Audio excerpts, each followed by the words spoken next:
Ассаламу алейкум. Алейкум ассалям.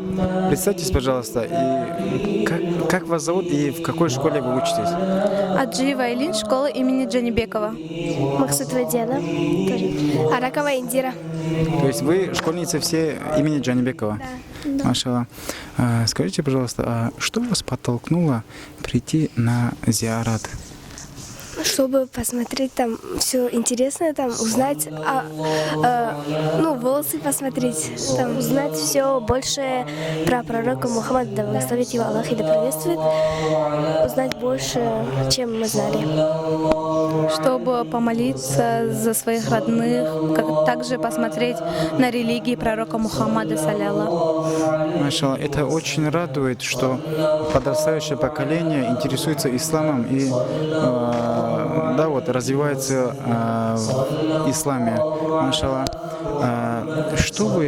Когда вы совершали зиарат, что вы просили у Всевышнего Аллаха? Чтобы он помог моей семье, чтобы никто ни в чем не нуждался, чтобы все были счастливы. Чтобы помог другим, кто сейчас в беде. Не знаю. Чтобы все были здоровыми. Машалла, машалла, очень хорошо. А у вас внутри что-нибудь изменилось, когда вы заходили сюда? Или так же все осталось? Было головокружение. Мурашки по коже были. То есть приятное головокружение, да? Да. Мы боялись там. Не боялись, но, как сказать? Приятная боязнь была, да? Машалла.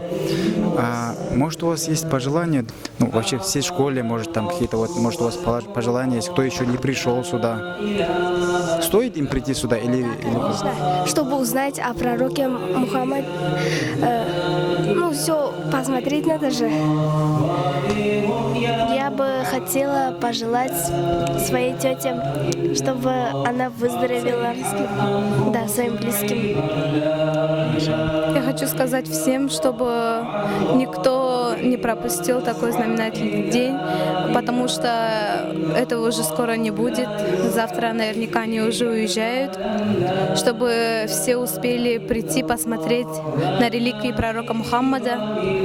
И всем здоровья, конечно. Аминь, я Аллах, аминь. Баракаллах вам за то, что вы пришли на зиарат. Пусть Аллах Та'ала примет ваш зиарат. Пусть Аллах Та'ала укрепит ваш иман. Пусть Аллах Та'ала воздаст вам благом за каждый шаг, который вы шли сюда, чтобы совершить зиарат.